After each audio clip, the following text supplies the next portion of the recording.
안녕하십니까? 저는 마흔을 바라보는 나이가 된 한 가정의 기둥이자 한없이 존경스러운 우리 어머니의 아들입니다. 돈이라는 게 참 있으면 있을수록 마음이 풍족해지고 안정감이 생기는 것이죠. 없으면 없는 대로, 있으면 있는 대로 살기가 어렵고 욕심이 무한대로 생기기 마련이란 말입니다. 저는 돈이 참 무서운 것이라는 걸 일찌감치 깨닫고 일정 부분 이상으로 욕심내지 않으려 노력하며 살았습니다. 돈이 풍족해지거나 모자라게 되면 사람이 순식간에 변한다는 것을 어렸을 때부터 우리 가족의 모습을 보고 알게 되었죠. 저는 30대 초반에 지금 아내를 만나게 되어 결혼까지 순식간에 꼴이 나였습니다. 우리 아내는 부모님이 계시지 않았고 꽤 이른 나이에 혼자가 되어 스스로를 보살피며 컸다고 했습니다. 고등학생이던 시절 어머니를 잃고 아버지는 알코올 중독자가 되어 하루하루를 술로 달래며 사셨다고 했습니다. 모종의 사건으로 인해 치료감 호소에 들어가게 되었고 알코올 중독 치료를 받던 도중 간이 급격하게 굳어가며 사망하게 되었다는 이야기를 아내에게 전해들었죠. 자세하게 이야기하지 않았기 때문에 대충 굵직한 일들만 알고 있었지만 그 이야기만 들어도 아내가 얼마나 불우한 학창시절을 보냈는지 가늠할 수 있었습니다. 우리 아내는 참 길을 잃어버린 사람처럼 살았다고 하더라고요. 아르바이트를 통해서 딱 먹고 살 정도로만 돈을 벌었다고 하더군요. 그도 그럴 것이 고등학생 시절에 두 부모를 잃었는데 직장에 다닐 수도 없고 아르바이트로 버는 돈이 뻔하지 않습니까? 게다가 아무것도 모르는 학생들을 악덕 업주들이 얼마나 등쳐먹었을지 상상이 되더군요. 아내의 하루는 참으로 고단하다 하였습니다. 학교에 가서 밀린 잠을 자고 학교 수업이 모조리 끝난 오후 시간부터 패스트푸드점 24시간 뼈해장국집 설거지, 아침에 요구르트 배달까지 했다고 하더군요. 집에서는 겨우 3, 4시간 쪽잠을 자고 학교에서 수업 시간 내내 졸았다고 하니 당연히 공부에는 전혀 시간을 쏟지 않았다고 했습니다. 어머니가 돌아가셨을 때 아주 조금 받은 보험금으로 작은 달방 월세를 내고 살다가 고깃집에서 아르바이트를 하던 시절에 저를 알게 된 것이었습니다. 저는 지방에서 학창 시절을 보내고 대학을 서울로 오게 되어 서울에서 자리를 잡고 취직까지 한 상태였죠. 원룸을 얻어서 혼자 살고 있었기 때문에 대부분 저녁을 바깥에서 해결했는데 그날은 집 앞에 있는 고깃집에서 대학 친구들과 회포를 풀던 날이었습니다. 새초롬하게 생겨서 하나로 질끈 묶은 여자가 가느다란 팔뚝으로 된장찌개 뚝배기 5개를 한 번에 서빙하는 게 눈이 가더군요. 그러던 어느 날 같은 원룸에 살고 있는지 몰랐던 아내가 퇴근하고 집에 돌아오는 저랑 현관 입구 앞에서 딱 부딪히게 된 겁니다. 아내의 얼굴이 사색이 되어 있고 시퍼렇게 질려서 덜덜 떠는 걸 보고는 이거 보통 일이 아니구나 싶어서 아내를 붙잡았죠. 도둑이라도 들었냐, 나쁜 일이라도 당한 거냐, 경찰에 신고를 해줄까 하면서 괜찮으니까 말해보라고 덜덜 떠는 아내를 안고 달래주었습니다. 밀어낼 법도 한데 정신이 오죽 없었는지 제가 끌어안고 있는데도 벌벌 떨면서 집에라는 말만 반복하더라고요. 집에 도둑이 있냐고 마침 현관 입구 앞에 놓인 장우산이 보이길래 우산을 들고 몇 호로 가면 되냐고 비장하게 물었죠. 그러자 아내가 하는 말이 도둑이 아니라 바퀴벌레가 집에서 나왔다고 하는 겁니다. 순간 허탈한 마음도 잠시 웃음이 피식 나오더군요. 저한테 얼마나 컸는지 아냐며 잡아달라고 애원을 하길래 알겠다고 아내의 집으로 가게 되었습니다. 아니나 다를까 반지하층에 살고 있었던 아내의 집에 가끔 벌레가 기어들어온다고 하더라고요. 그때까지만 해도 아내가 돈이 없어서 반지하에 살고 있다는 생각을 전혀 못했던지라 부모님께 말씀드려서 위층으로 이사를 가라고 해버렸죠. 아내는 멋쩍게 웃으면서 그냥 벌레나 잡고 가달라고 하더라고요. 사색이 되었던 아내 얼굴이 눈에 밟히기도 했고 그 뒤로도 몇 번이나 아내의 집에 찾아가 벌레를 잡아주었습니다. 저한테 매번 이러는 건 아니라며 크고 날개가 달린 것들은 도저히 무서워서 죽일 수가 없다고 하더라고요. 벌레는 끔찍하게 싫다고 진저리를 치는데 그 모습이 귀여워서 큰 벌레가 나오면 언제든지 잡아주겠다고 연락하라고 휴대폰 번호도 알려주었습니다. 아내는 고맙다고 나중에 고깃집에 놀러오면 된장찌개를 서비스로 주겠다고 이야기를 하더라고요. 여름에는 아무래도 창문을 열어두는 경우가 있으니까 벌레가 들어오기 더 쉬울 것 같아서 창틀에 약도 다 뿌려주고 했습니다. 아내랑 저는 벌레를 통해 친해지게 되었고 그 후로도 종종 아내가 아르바이트하는 고깃집에 가서 밥을 먹었습니다. 아내가 서빙을 하는 경우는 진짜 손님이 넘치게 많을 때만 가끔 도와주는 거고 평소에는 주방에서 일을 한다고 하더라고요. 요리 하나는 기가 막히게 한다면서 제가 갈 때마다 계란찜이랑 된장국수, 찌개를 서비스로 줬는데 진짜 너무 맛있는 겁니다. 그 맛을 잊기 힘들어서 생각날 때면 가끔 고깃집에 찾아가서 시켜 먹곤 했는데 사이드 메뉴를 시키려면 고기를 또 주문해야 하잖아요. 혼자 시켜 먹기에는 너무 양이 많고 고깃값이 부담되기도 하고 그래서 일을 어쩌나 싶었죠. 아내의 집에 일주일에 한 번 벌레 약에 죽은 놈들을 처리해주러 가야 했기에 그냥 대놓고 물어보았습니다. 벌레를 잡아주는 대신 가끔 집에서 된장찌개도 좀 해주고 국수도 말아주고 하면 안 되냐고. 그게 너무 맛있다고 말이죠. 그랬더니 아내가 박수를 짝 치면서 완전히 가능하죠 하면서 안 그래도 뭘로 보답하는 게 좋을까 고민했었다면서 당장 밥 해주겠다고 하더라고요. 그렇게 우리 집에서 같이 밥도 먹고 그러다가 자연스럽게 눈도 맞고 연애도 시작하게 되었습니다. 그때까지만 해도 아내의 속사정은 몰랐기 때문에 실수를 몇 번 하긴 했죠. 아내가 속내를 털어놓고 나서야 진짜 힘들게 살았었구나 하는 걸 알게 되어 조금 부끄럽기도 했습니다. 제 인생은 나름 순탄하고 꽃길만 밟고 그랬거든요. 아내는 저보다 4살이나 어렸지만 생활력이 강한 사람이었고 이 사람의 집이 어떻고 조건이 어떻든 간에 함께 하고 싶다는 마음이 절절하게 들었습니다. 아내와 만난 지 몇 개월 지나지 않아 저는 아내에게 청혼을 했고 결혼을 하기로 약속했습니다. 아내는 자신만의 가정을 꼭 꾸리고 싶었다면서 저에게 청혼해줘서 고맙다는 말을 했습니다. 저와 아내는 사이좋게 손을 잡고 우리 고향집을 찾아가게 되었습니다. 우리 고향집은 그 지역 토박이었던 부모님께서 땅을 사서 바닥을 고르고 손수 벽돌을 올려 지으신 집이었습니다. 우리 아버지께서 어린 시절부터 고생하시면서 자수성가하신 분이셨는데 당시 고향 땅값이 그리 비싼 편은 아니었습니다.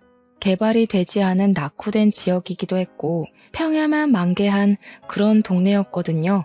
아버지는 토박이셨기에 그곳에서 평생 살기로 마음을 먹으셨고 돈이 생길 때마다 한 푼 두 푼 모아 고향 땅을 사들이고 있었습니다.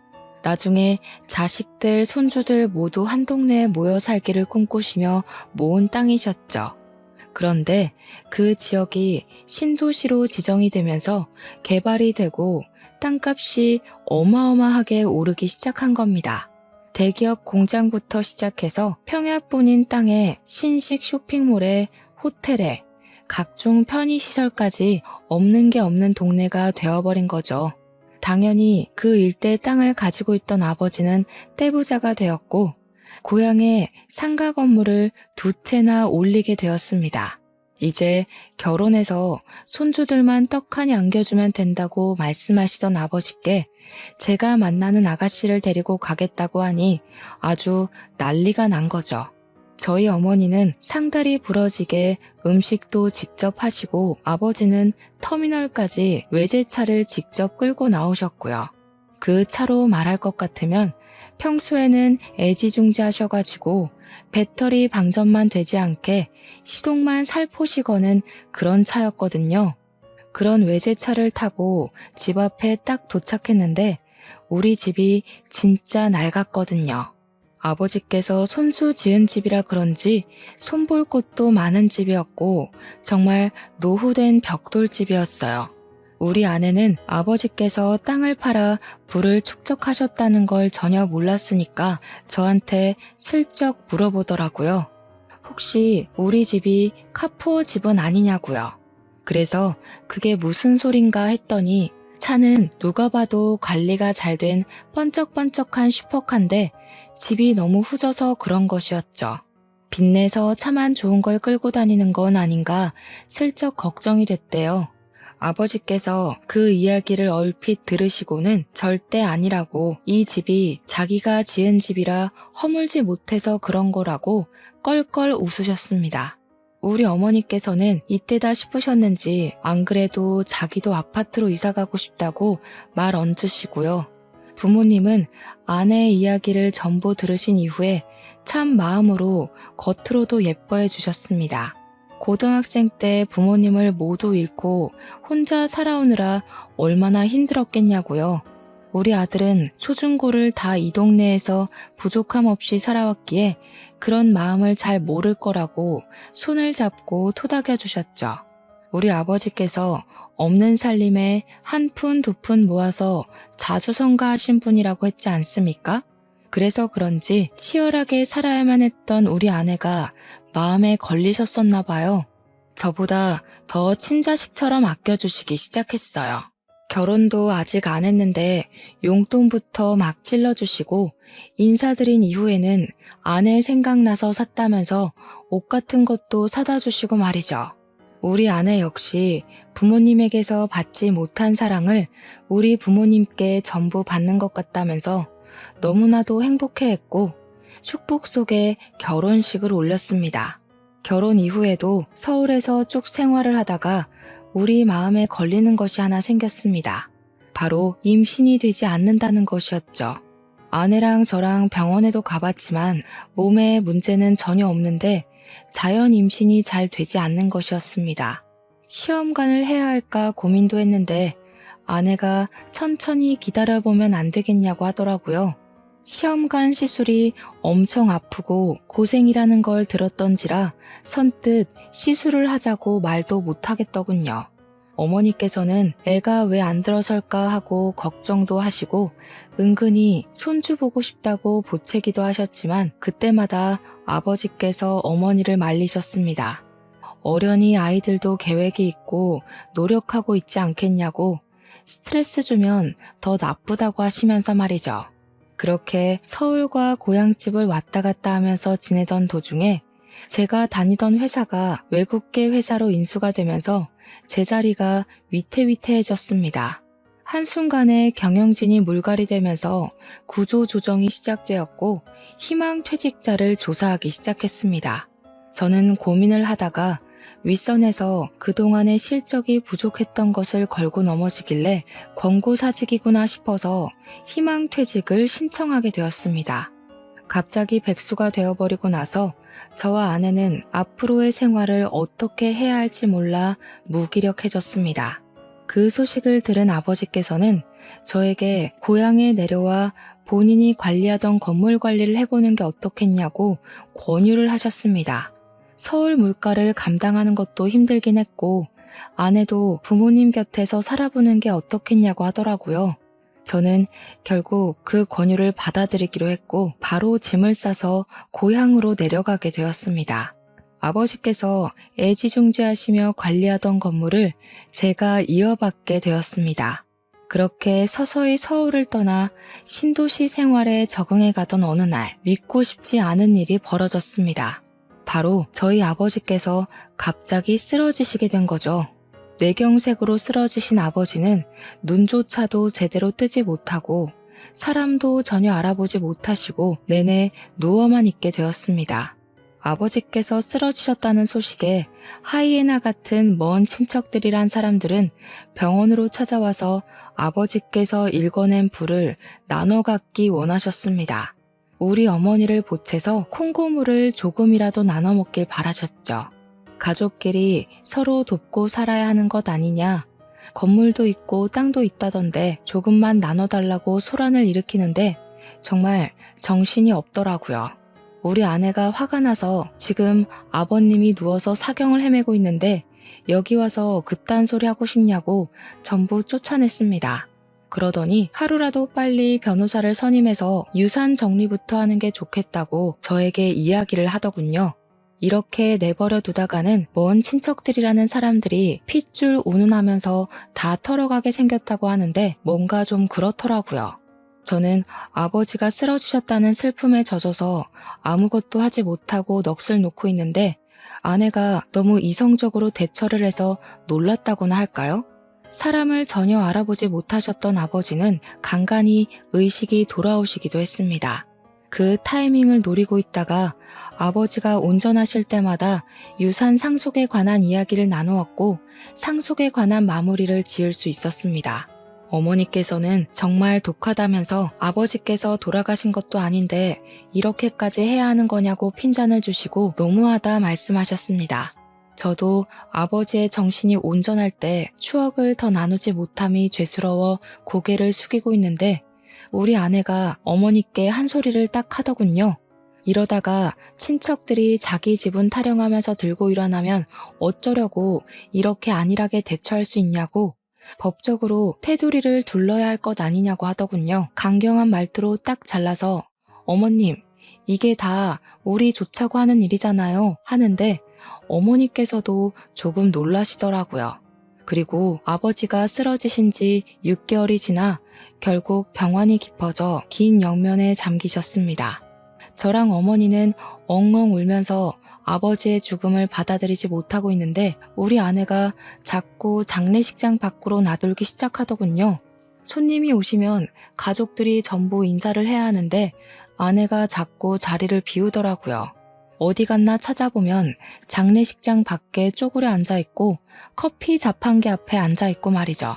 처음은 아버지와 사이가 좋았으니까 상심이 커서 그런 거구나 하고 이해하려고 했는데 시간이 지날수록 아내는 이해가 되지 않는 행동만 했습니다. 3일 내내 밖에서 얼쩡거리고 손님이 와도 시큰둥하고 장례식장 안으로 들어오려고 하지도 않은 채 표정은 점점 나빠지고 말이죠. 우리 아내한테 처음으로 실망도 하고 속도 많이 상하고 그랬습니다. 그렇게 장례를 치르고 난 다음에 다시 한번 우리 가족의 속이 뒤집히는 일이 일어났습니다. 바로 상속세에 관한 문제였습니다. 저랑 아내, 우리 어머니까지도 가진 돈이 별로 없었거든요. 전부 아버지의 재산이었고 아버지께서 그리 갑자기 돌아가실지 몰랐기에 재산을 분산시키지도 않았고요. 근데 모든 재산을 제가 상속을 받게 되면서 상속세를 내야 하는데 현금이 전혀 없었던 겁니다. 결국 아버지의 건물 한 채를 금매로 팔아야만 세금을 낼 수 있다는 걸 알고 그 건물을 팔아버렸죠. 그 돈에서도 상속세가 지불되면서 남는 게 별로 없게 된 겁니다.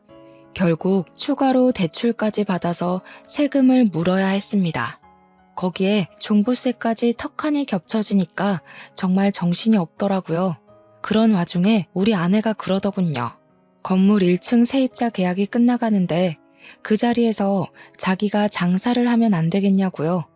저랑 어머니는 그런 아내를 당연히 말렸죠. 그 자리가 제일 돈이 되는 자리인데 거기에 아내가 가게를 내게 되면 고정적인 월세가 사라지는 거나 다름없었으니까요. 그리고 가게를 해서 잘 꾸릴 수 있다는 보장도 없지 않냐고. 아내에게 그건 아닌 것 같다고 했더니 아내가 저한테 씩씩거리면서 화를 내더라고요. 자기한테 그만큼의 투자도 해줄 수 없는 것이냐며 왜 못 해준다는 말만 반복하냐고요. 잘 될지 망할지는 해봐야 아는 거 아니냐고 하면서 아버지께서 살아있었더라면 자기한테 그 자리를 주고도 남았을 거라고 말했습니다. 월세 몇백만 원이 아까워서 그런 거냐고 더 벌 수 있다고 호언장담을 하는 겁니다. 어머니께서는 머리 아프다고 하시며 부부 문제는 부부가 알아서 하라고 하시는데 아내는 끈질기게 저를 설득했습니다. 저는 결국 2달 뒤에 세입자가 계약이 끝나 나가고 그 자리에 아내 가게를 차려줄 수밖에 없었습니다. 저한테 지금 와서 취직이 되는 것도 아닐 거고 자영업밖에 할 수 있는 게 없지 않냐고 꾸준히 이야기를 하는데 저도 설득되고 만 것이죠. 아내는 고깃집에서 일했던 경력을 살려서 고깃집을 오픈하게 되었습니다. 오픈 초기에는 손님이 정말 많이 왔어요. 우리 아내 음식 솜씨가 정말 좋기도 했고 반찬들이나 사이드 음식들이 맛있어서 그런지 사람들이 점심에도 점심 메뉴를 먹으러 찾아왔었죠. 문제는 저희가 재료 단가에 눈퉁이 맞고 있었던 겁니다. 저렴한 고기를 웃돈 주고 사고 있었던 거죠. 그렇게 몇 개월의 시행착오를 거친 뒤에서야 겨우겨우 자리를 잡았습니다.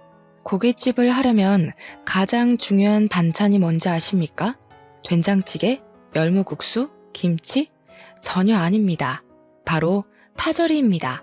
나머지는 완제품을 팔기도 하고 도매상에게 조달받아서 하면 되는데 파절이는 그게 아니거든요. 우리 부부는 파절이에 나오는 파채만 도매상에게 공급받고 있었는데 하필 그 업체에 문제가 생기고 만 것이죠. 그래서 파채를 받아올 수가 없게 되어서 일일이 파를 채칼로 썰어야 하는 일이 벌어지게 된 것입니다. 저랑 아내랑 둘이 아무리 썰어대도 시간이 너무 오래 걸리고 하루빨리 파채 공급을 알아봐야겠다고 생각한 찰나 신도시에 대기업 공장들이 많이 들어왔다고 했었잖아요. 거기 중 한 곳에 이력서를 넣어두었는데 최종 합격했다고 연락이 딱 온 겁니다. 저는 당장 출근을 해야 하지 일손은 모자라지 아내는 결국 어머니에게 도움을 요청할 수밖에 없었죠. 아버지와 사별하고 기운이 없었던 어머니께서는 고민 끝에 일손을 도와주기로 하셨습니다. 저야 어찌 보면 너무나도 감사한 일이었죠. 무기력하게 지내던 어머니께서 일이 바빠지니 점점 활력도 도는 것 같아 보이더라고요. 저는 2교대 근무를 하면서 공장 일에 적응하고 있었고 아내는 가게를 열심히 꾸려가고 있었습니다. 교대 근무를 하다 보면 일상 패턴이 완전히 뒤바뀌게 되거든요. 그날은 아침에 퇴근을 하고 집에서 자고 있었는데 시끄러운 소리가 들리더라고요. 뭔 일인가 싶어서 잠결에 귀를 쫑긋하니 어머니와 아내가 싸우고 있는 게 아니겠습니까? 저는 자다 깨서 거실에 나가 무슨 일이냐고 물어보았습니다. 그러니까 우리 어머니께서 하는 말이 더는 일 못 도와주겠다면서 직원을 구하라고 하시는 겁니다. 우리 아내는 갑자기 이렇게 일을 못하겠다 하시는 게 어디 있냐. 새 사람 구할 때까지만이라도 일을 도와달라고 하고 있었죠. 어머니께서는 어이없어 하시며 말을 하셨습니다. 내가 무슨 돈을 받는 것도 아니고 이런 무료 봉사 더는 못하겠다. 사람이 어떻게 그리 속물일 수가 있어? 내가 살다 이런 애는 또 처음 본다. 하루 종일 파채 써느라 눈도 맵고 손끝까지 매워서 저리기까지 하는데 월급도 제대로 안 주는 게 말이니? 어머님, 가족끼리 무슨 월급을 받으면서 일을 한다고 그러시는 거예요. 파채 써는 일만 아니면 사람 쓸 일도 없어요. 가게 사정 다 아시면서 돈돈 하는 게 너무 하시는 거죠. 제가 하루빨리 업체랑 계약해서 조달받던가 해야지. 왜 갑자기 파채들이 품절 현상이고 이러는 건지 정말. 저는 아무리 그래도 우리 어머니에게 월급은 제대로 주면서 일을 시키는 줄 알았단 말이죠. 무슨 일이냐고 자세하게 말을 해보라고 하기도 전에 줄줄 이야기를 하는데 머리가 어지러울 정도였습니다. 제가 가만히 있자 어머니께서도 씩씩거리면서 그게 다가 아니잖아 하면서 말을 이어나가시더군요. 그게 전부면 말을 안 해. 밑반찬 만들어야 한다고 김치 담가, 샐러드 만들어 파채 썰어. 서빙까지 하는데 월급을 안 줬잖니. 일손 모자란다고 옆집 아줌마까지 끌어들여 놓고는 일당으로 3만 원 덜렁 주는 게 맞다고 생각하니 정말? 내가 옆집 아줌마 얼굴 보는 게 부끄러워서 고개를 못 들고 다녀. 제가 놀라서 아내에게 진짜냐고 물어보니 아내가 저를 표독스러운 얼굴로 바라보면서 말하더라고요. 그럼 어떡해? 가게 유지하는 비용이 한두 푼인 줄 알아? 우리도 먹고 살려면 인건비를 아껴야 한단 말이야. 그리고 5시간 설렁설렁 일하고 일당 3만 원 받으면 괜찮은 거 아닌가요? 아내의 계산법이 참으로 이상하다는 생각이 들었습니다. 최저시급이라는 게 존재하는 시대에 5시간에 3만 원이면 말이 안 되는 금액인 거죠. 거기다가 고깃집 일이라는 게 조금 힘든 것도 아니고 얼마나 노동인지 다들 아시지 않습니까? 저처럼 남자가 일하는 것도 힘에 부치는 일인데 아내에게 돈 가지고 짜게 구는 건 너무하다고 이야기를 했습니다. 그러니까 아내가 억울해하면서 집안을 위해 하는 일인데 자기한테만 뭐라고 한다면서 너무한 것 아니냐고 항변을 하더라고요. 저는 꿋꿋하게 살얼음판인 집안 분위기를 견뎌내며 출근을 했고 어머니께서는 다툼 이후에 고깃집으로 출근하는 것을 그만두셨습니다. 아내는 몇 번이나 어머니께 일을 좀 도와달라고 요청을 하다가 결국 안 되겠는지 새 직원을 구해서 쓰기 시작하더라고요. 하지만 월급도 짜고 할 일은 많고 하니 아르바이트생들이 며칠 견디지 못해 일을 그만두고 떨어져 나가기 시작했습니다. 자연스럽게 일손이 부족하니 식사가 점점 밀리게 되고 가게의 평판은 떨어지고 손님들이 찾지 않는 고깃집이 되고 말았습니다. 재고는 남아돌기 시작하는데 고기라는 게 유통기한이 긴 재료도 아니잖아요. 그러다 보니 빚만 점점 늘어나기 시작했습니다. 매출이 줄어드니까 당연히 우리 아내가 떠안아야 할 것들이 생기기 시작한 것이죠. 어느 날은 또 아내랑 어머니께서 다투고 있길래 무슨 일인지 물어보았습니다. 이야기를 들어보니까 어머니께서 한 달에 2번 주말에 하시는 봉사가 있으셨거든요. 무료 급식소에서 급식을 나눠주는 봉사였는데 아버지의 뜻이 있었던 봉사였고 어머니께서도 무척이나 뿌듯해하시며 쭉 이어오셨어요. 아버지께서 어린 시절 고생을 하시면서 배 골아 힘들었던 기억을 잊지 못해 시작한 봉사였습니다. 아내 가게에 고기가 남기도 하고 썩어가는 재료들이 있으니까 상하기 전에 그 재료들을 가지고 급식 봉사를 하겠다고 하셨나 봐요. 아내는 좋은 마음으로 내어드리기는커녕 그냥은 못 드리니까 돈을 내고 가져가라고 했다는 겁니다.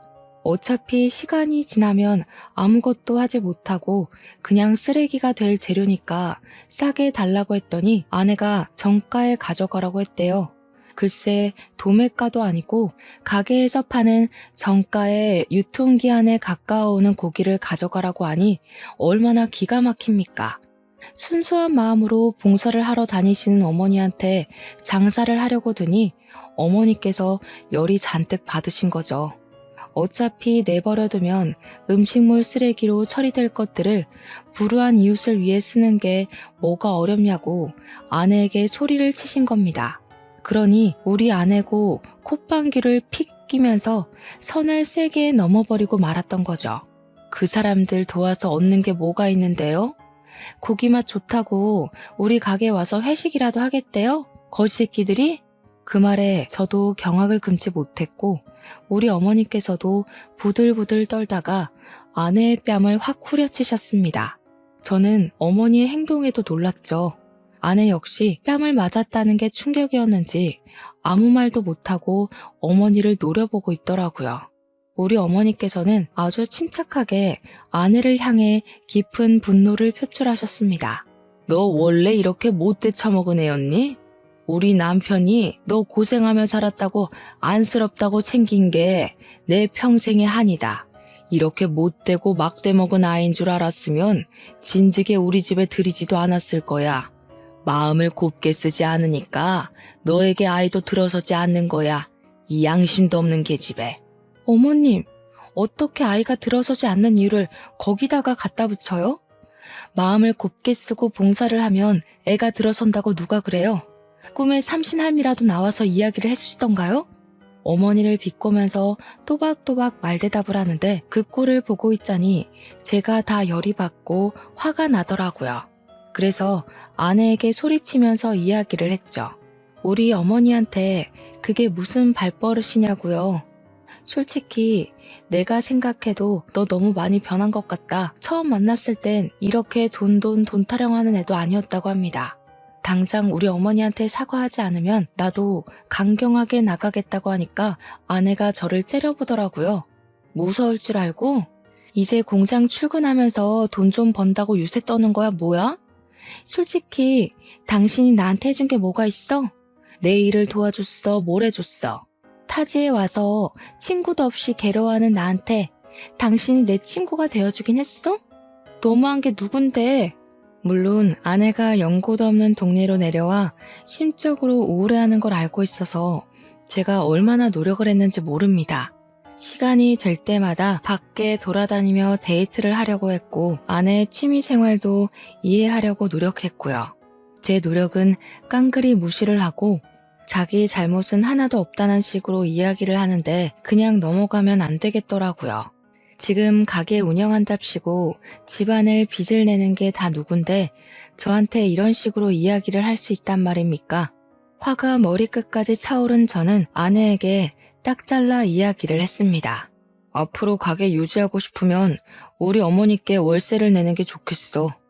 그 자리가 한 달에 200만 원짜리 자리였다는 거 알고 있지? 앞으로 매달 5일에 우리 어머니 통장으로 자릿세 200만 원씩 송금해. 지금까지 공짜로 그 자리 쓰게 해준 게 내 마지막 배려였으니까. 그러니 아내가 놀래서 기겁을 하더라고요. 가족끼리 월세를 받는 게 어디 있냐면서 이제 치사하게 건물 가진 걸로 유세했더냐고 하더라고요. 저도 아내의 말에 따박따박 반박을 해줬죠. 가족끼리도 다 썩어가는 고깃집 정가 받으려고 눈에 불을 켜는데 월세가 뭔 대수겠냐고요. 제가 논리적으로 반박을 하니까 아내가 인심 쓰듯이 우리 어머니께 그 재료들 전부 들고 가서 급식 봉사하는 데 쓰시라고 하더라고요. 기분은 기분대로 상하게 만들어 놓고 누굴 거짓 취급하는 건지 우리 어머니께서도 됐다고 하시더군요.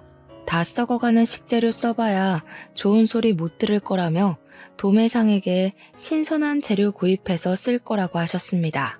다 말라 비틀어진 재료 누가 쓴다고 인심 쓰듯 이야기하냐며 방으로 쏙 들어가셨죠. 들어가시면서 멍하니 서 있는 아내에게 매달 5일에 월세 200만 원씩 송금하는 거 절대로 까먹지 말라고 매달 체크할 거라고 신신당부를 하셨습니다. 아내는 그 이후로 며칠 동안 아주 죽은 듯이 숨만 쉬면서 살았습니다. 가게에 출근할 때도 항상 요란스러웠던 아내가 발소리조차 죽이면서 깨갱하면서 다니더라고요. 그렇게 며칠이 더 흐르고 월세를 준비하려고 했던 5일이 되자 아내는 태어난 척하면서 출근 준비를 하더라고요. 그때까지도 어머니나 저나 아내에게 월세 이야기를 한 번도 꺼내지 않았기 때문에 아내도 그냥 해본 소리나 보다 싶었나 봅니다. 5일 아침에 출근하려던 아내에게 어머니께서 월세 오늘 보내는 날인 거 까먹지 않았겠지? 하면서 물꼬를 트셨습니다. 아내가 월세라는 단어에 화들짝 놀라서 눈을 동그랗게 뜨고 어머님, 그 월세 진짜 받으시게요? 하면서 대꾸를 했죠. 어머니께서는 그럼 내가 없는 소리를 일부러 하겠냐고 월세 준비하라고 이야기를 하셨습니다. 아내는 지금 당장 200만 원이 어디 있겠냐고 어머니께 좀 봐주세요. 앞으로는 썩기 전에 재료 잘 드릴게요. 하고 나가더군요. 어머니께서 여기서 멈추셨다면 당연히 제가 사연을 적지 않았겠죠. 5일에 월세가 입금되지 않자 어머니께서는 6일 날이 밝자마자 바로 우체국으로 가셔서 아내에게 내용 증명을 보내셨습니다. 저도 어머니께서 그렇게까지 하실 줄은 상상도 못했지만 아내가 너무 경우 없이 굴었던 그날이 생각나서 잠자코 있었죠. 아내는 저에게 넌지시 내용 증명에 관한 이야기를 꺼내면서 진짜로 월세를 드려야 하는 거냐고 가족끼리 왜 이렇게 돈돈거리냐며 발을 동동 굴렀습니다. 저는 그런 아내에게 아무런 대꾸도 해주지 않고 싸늘한 눈빛만 보냈죠. 아내도 결국 느끼는 게 있었는지 보통 일로 끝날 것이 아니구나 싶었나 봅니다. 어떻게 구했는지 모르겠지만 아마 오기가 섞인 일인 것 같습니다. 200만 원을 어머니께 월세라고 떡하니 드리더군요. 일부러 저와 어머니 보라는 듯이 빳빳한 현금으로 인출해서 200만 원을 드리는 게 아니겠습니까? 어머니께서는 굳이 보여주기 식으로 이런 짓 하지 말고 편하게 계좌로 이체하라고 일침을 놓으셨습니다. 하지만 파리만 윙윙 날리는 가게에서 매달 월세 200만 원을 어떻게 마련할 수 있겠습니까? 첫 달, 두 달은 호승심에 고개 빳빳이 들고 다니더니 3개월째 되는 날부터는 눈밑이 퀭해져가지고는 어머니 방문 앞에서 전전긍긍 하더라고요. 퇴근하고 돌아온 저를 보더니 눈물을 찔끔 흘리면서 매달 월세 200만 원은 너무한 것 같다고 하더라고요. 자기가 잘못했다면서 이러다가 빚만 늘어나게 생겼다고 한 달에 가게 순이익이 200만 원이 안 되는데 어떻게 월세를 감당하냐고 하더라고요. 말을 하면서 감정이 확 올라왔는지 나중에는 엉엉 울면서 자기 대출받아서 월세 내고 있는데 이자가 눈덩이라고 하는 겁니다. 한 번만 용서해달라고 어머니 방문 앞에서 막 두들기며 우는데 우리 어머니께서 인상을 팍 쓰시면서 나오셨죠. 월세 내라고 한 거 물을 마음 없다고 괘씸해서 이대로는 못 넘어간다고 엄포를 놓으셨습니다. 그동안 며느리랍시고 좋은 마음에 도와주고 해줬더니 당연한 줄 안다면서 저런 마음을 먹고 사는 애는 며느리라고 생각하고 싶지도 않다고 하셨죠. 아내는 손이 발이 되게 빌면서 뭐든 다 하겠다고 가게도 접으라면 접겠다고 눈덩이처럼 불어나는 이자가 무섭다고 했습니다. 시키는 대로 다 할 테니까 빚만 좀 갚게 도와달라고 하는데 솔직히 저도 제 아내인지라 마음이 편치 않더라고요. 제가 이도저도 못하고 있으니까 어머니께서 한숨을 푹 내쉬셨습니다. 그동안 당한 게 있어서 억울해서라도 여기서 멈추면 안 되는 건데 앞으로 시키는 거 다 하겠다고 했으니까 고민을 좀 해보겠다고요. 그러니 아내가 그동안 밀린 대금에 직원 월급도 줘야 하는데 밀려 있다고 하더라고요. 그 정도로 가게 장사가 안 되고 있었는지는 미처 몰랐던 터라 저도 좀 미안한 마음이 들었습니다. 제가 취직이 안 되던 시절에 아내가 고깃집으로 생활비를 벌어왔던 것도 그랬고 돈돈거리기 전에는 가족들에게 참 잘했던 아내였으니까요. 어머니께서는 가게를 정리하라고 하셨고 아내는 아무 말도 하지 않고 고개를 끄덕였습니다. 그리고 가게를 정리한 다음 주말에 급식 봉사를 같이 나가자고 하셨습니다. 그러면 여태 가게에 들어간 돈 정리를 해주겠다고 다음 달에 당장 갚아야 할 돈이랑 밀린 대금들을 처리할 수 있게 해주겠다고 하셨죠. 아내에게 별다른 선택지가 있겠습니까? 그냥 알겠다고만 했죠. 한 달 만에 가게 문을 닫아버리고 아내도 결심을 한 건지 정말로 어머니를 따라서 격주로 봉사를 다니기 시작했습니다. 처음에는 무료 급식일이 그렇게 고된 일인지 몰랐다면서 저를 붙잡고 앓는 소리를 내면서 죽겠다 하더라고요. 저도 몇 번 아버지 따라서 해봤는데 수백 명의 급식을 준비하는 일이 쉬울 리 있겠습니까? 아내에게 버텨내야 하는 수밖에 없다고 했죠.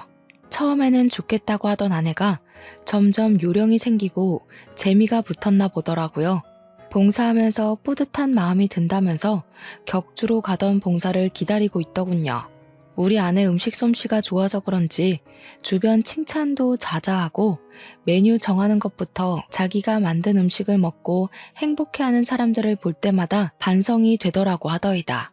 그러면서 저에게 어머니와 오해를 풀고 싶다고 이야기를 나누자고 먼저 요청을 하더라고요.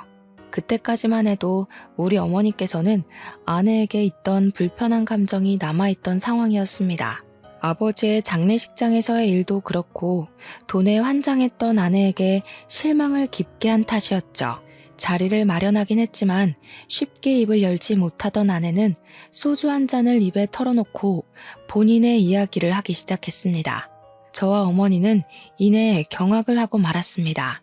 아내는 어릴 때 알코올 중독자인 장인 밑에서 갖은 피해를 받으면서 자랐다고 하더군요. 장모는 이혼도 못하고 어린 아내만 데리고 야밤에 도망을 쳐 서울 구석진 곳에 자리를 잡고 살았다 했습니다. 그러던 도중 장모가 암에 걸리게 되면서 치료도 제대로 받지 못한 채 돌아가시게 되었는데 그 사실을 어떻게 알았는지 장인어른이 장모의 장례식장에 찾아와 행패를 부렸다고 했죠. 조문만 하고 돌아갈 줄 알았던 장인은 술을 처먹고 와서 장례식장에서 난동을 부렸고 어디서 가져왔는지 모를 강목을 휘둘렀다고 하더군요. 영정사진을 던지고 국화며 화환이며 전부 망가뜨리고 장례식장에 몇 없는 손님들이 말리고 직원들이 와서 장인어른을 끌어내는데 우리 아내의 뺨을 때리면서 배응망덕하게 도망이나 친년이라 했다는군요. 앞으로 자기 술값 벌어오라고 하면서 난리를 치다가 출동한 경찰에게 끌려 나갔답니다. 사회 부적응자로 판정이 나면서 치료감 호소에 들어가게 되었는데 결국에는 술 때문에 찾아온 간질환으로 생을 마감하셨다고요. 그래서 장례식장에만 가면 트라우마처럼 그날의 생각이 나고 호흡곤란이 와서 너무 힘들다고 하더군요. 우리 아버지 장례식장에서도 그 때문에 자리를 지키지 못했다고, 싫어서 그런 것도 배은망덕해서 그런 것도 아니라고 했습니다. 장례식장에 가서 흰 국화 다발들만 봐도 숨이 가빠온다고 하는 겁니다. 울면서 그 이야기를 하는데 우리 어머니께서 아무 소리도 못 하시더라고요. 저는 아내의 손을 꼭 잡아줬어요. 그뿐만 아니라 돈에 정신 나가 있는 모습도 너무 실망이었다고 말을 하는 어머니에게 아내는 서툰 변명을 이어갔습니다. 장모가 돌아가시고 아내가 보험금을 수령했는데 장인이 법적 배우자로 남아있어서 그 보험금의 90%를 빼앗겼다고 하더군요. 항상 공포의 대상이던 장인이 그 돈을 들고 가서는 치료를 받으면서도 술을 찾고 노름에 빠졌다고, 심지어 장모의 보험금을 가져가고 장인도 간이 나빠져서 돌아가셨잖아요. 근데 자식인 자신한테 재산이 상속되지 않았다고 했어요. 알고 보니 장인에게는 내연녀가 있었고 그 둘 사이에 자식도 있었다는 겁니다. 내연녀랑 낳은 아이에게로 모든 상속인이 설정되어 있었고 나중에서야 그 사실을 알고 호적을 떼어보니 모르는 애가 동생으로 들어와 있었다고 하더군요. 그렇게 아내는 빈털터리가 되었던 겁니다. 그러면서 아내는 돈을 뺏기지 말아야겠다 하며 살았는데 먼 친척이라는 놈들이 나타나서 아버지 재산을 욕심내니까 힘없이 돈을 빼앗겼던 과거의 자신과 겹쳐 보였다고 하더군요. 어머니께서는 아내의 이야기를 듣고 욕을 내뱉으셨습니다. 아내는 자기가 상처가 있어서 그랬던 거라고, 잘못했다고 용서해달라고 울었어요. 봉사를 하고 지내면서 자기도 마음을 다시 먹게 됐다고 했습니다. 이제 가진 것에 충실하게 살면서 욕심도 부리지 않을 거라고요. 그리고 저의 손을 잡으며 미뤘던 시험관 시술을 하자고 말했습니다. 우리 부부에게도 아이가 필요한 것 같다고 하더군요. 아이를 갖겠다는 소리에 어머니의 얼굴이 조금 풀리시기도 했습니다. 아무튼 저희는 모든 오해를 풀고 웃으며 자리를 마무리했어요. 그날 이후로 8개월 동안 주사를 맞는 고통과 정기적인 검사를 통해 시험관 시술에 성공했고 아내는 쌍둥이를 임신하게 되었습니다. 아이를 가졌다는 소식에 남아있던 모든 앙금을 털어낸 어머니는 아내를 다시 보살피기 시작하셨죠. 그렇게 시간이 흘러 벌써 임신 6개월 차가 되었습니다. 쌍둥이라서 임신 8개월쯤 되면 수술을 통해 출산을 하자고 하셔서 2달간 열심히 먹고 놀고 할 예정입니다. 아빠가 된다는 마음에 설레기도 하고 실감도 나지 않고 그러네요.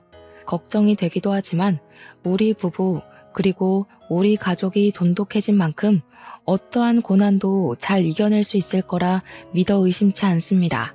제 이야기를 끝까지 들어주신 여러분에게도 꼭 복이 있길 바라겠습니다.